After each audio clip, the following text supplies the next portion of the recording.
Welcome to Echoes of Culture, the place where forgotten history and sacred knowledge come back to life. Today, we begin a powerful journey into a land often overlooked, but never forgotten. A land where the soil still whispers secrets, and ancient scrolls hold the lost keys to the origins of humanity. That land is Ethiopia. This is not just about one country. It's about all of us, where we came from, who we are, and how history has shaped our understanding of ourselves.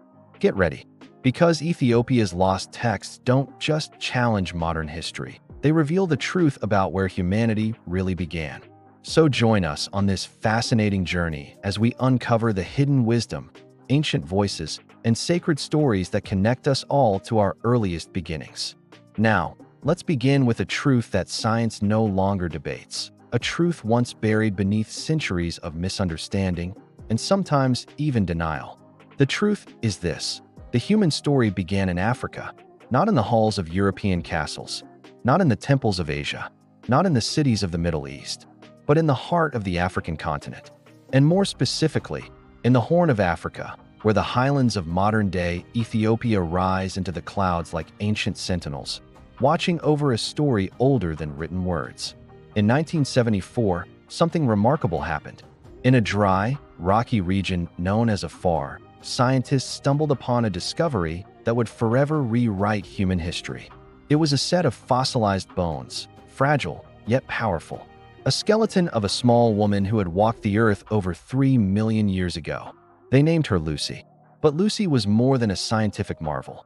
She was a silent messenger from the distant past, a bridge between what we were and what we would become.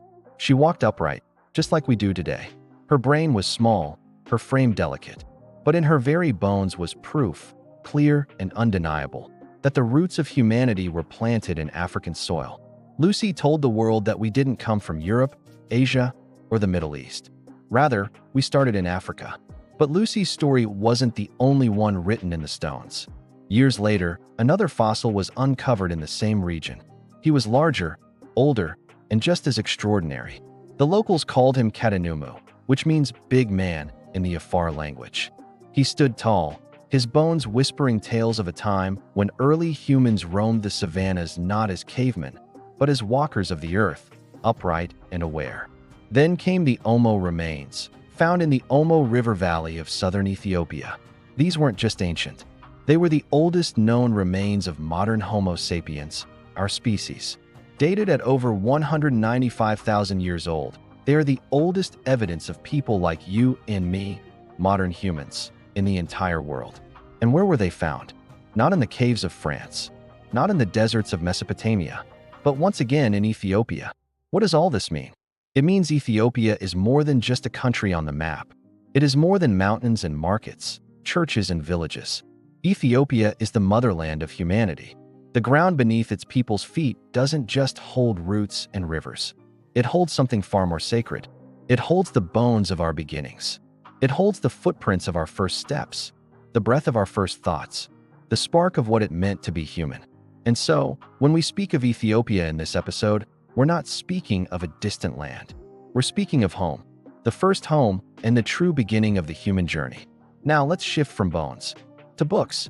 Many people know about the Bible, but very few know that the oldest and most complete version of the Bible doesn't come from Rome. It doesn't come from Greece or England. It comes from Ethiopia, hidden in ancient monasteries and guarded by priests who speak Ge'ez, an ancient Semitic language. Lie manuscripts that are older, deeper, and far more complete than the versions most of the world knows today. Let's talk about a few of these. Number 1. The Garima Gospels. These are the oldest known illustrated Christian manuscripts in the world. Dating back to the 5th or 6th century, they were written in Ge'ez and are still preserved in the Ethiopian highlands. They are older than most European Bibles. Number 2. The Book of Enoch. Now here's where it gets even more mysterious. The Book of Enoch was once part of Jewish and Christian tradition, but somewhere along the way, it disappeared from Western Bibles. This likely happened because it contains stories that challenged the mainstream narrative about angels, watchers, the fall of the Nephilim, and the secrets of heaven. While the Western world forgot it, Ethiopia preserved it. It remained in the Ethiopian Bible, passed down through generations. Today, Many scholars believe the Book of Enoch was essential to early Christian understanding. In fact, even the New Testament quotes it, particularly in the Book of Jude. Number 3. The Kebra Nagast, the Glory of Kings. This ancient manuscript tells the story of King Solomon and the Queen of Sheba. It claims that from their union came Menelik, the first emperor of Ethiopia, and that he took the Ark of the Covenant from Jerusalem and brought it to Ethiopia. The Kebra Nagast was written in the 14th century, but its oral traditions date back much further. Whether symbolic or historical, this text connects Ethiopia not just to the Bible, but to the very heart of biblical history. All of these writings were hidden from the Western world for centuries, not because they were wrong, but because they didn't fit the narrative of empires and power. But now, these lost texts are being rediscovered, and they are changing everything. Now let's connect the dots. You might wonder, how do we know these ancient Ethiopian stories are true? The answer is surprising, because now science is catching up with scripture. Now let's explore how. Number 1. Genetics.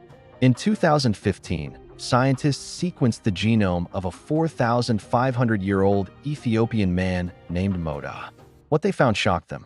Moda's DNA showed that early humans left Africa, spread into Europe and Asia, and then some returned to Ethiopia thousands of years later. This supports both the biblical story of movement and return, and the scientific story of early migrations. Number 2. Linguistics and culture. The ancient Ge'ez language of Ethiopia shares deep roots with Hebrew and Aramaic, the languages of the Old Testament. That's not all. Ethiopian rituals, music, prayers, and traditions closely resemble those of ancient Israel. From priestly garments to sacred fasting days, the similarities are too strong to ignore. Is it just a coincidence? Or could it point to a shared spiritual origin? Many believe Ethiopia didn't just inherit these customs, it preserved them. Number 3. Architecture and rituals. The rock-hewn churches of Lalibela are among the greatest wonders of ancient architecture. Each one was carved directly out of solid stone, from the top down, an engineering miracle that still puzzles modern experts. But beyond the craftsmanship lies something deeper.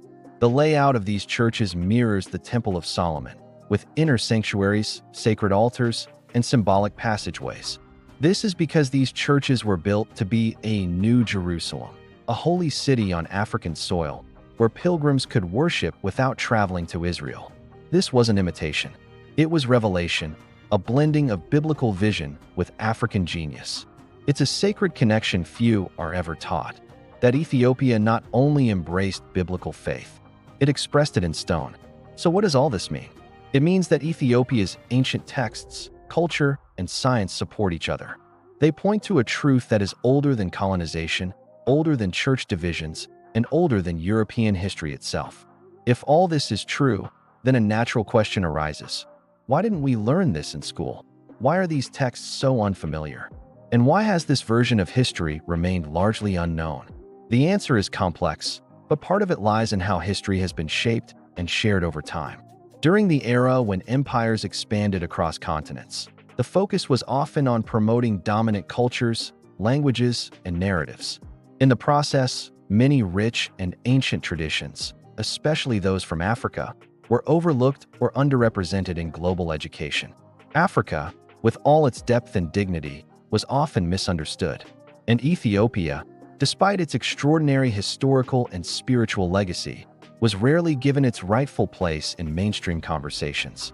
But the knowledge was never lost. The manuscripts remained. The traditions endured.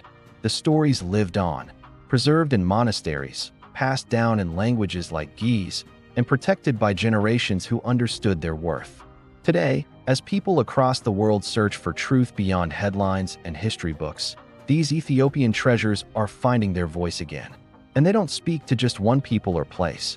They speak to all of humanity, reminding us of our shared roots and calling us to remember a deeper, older story. So let's bring it home. What does all of this mean for you? It means you don't have to look far to find your roots. You don't have to travel to Rome or London to see your beginning. The truth of humanity's origin lies in the red earth of Africa, in Ethiopia's hills, in the language of Ge'ez, in the scrolls guarded by monks, and in the spirit of a people who never forgot.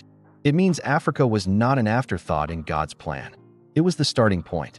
It means Ethiopia holds the echoes of Eden. And so, we return to the question, what do Ethiopia's lost texts reveal? They reveal that the story of humanity didn't begin in Europe. It didn't begin in textbooks.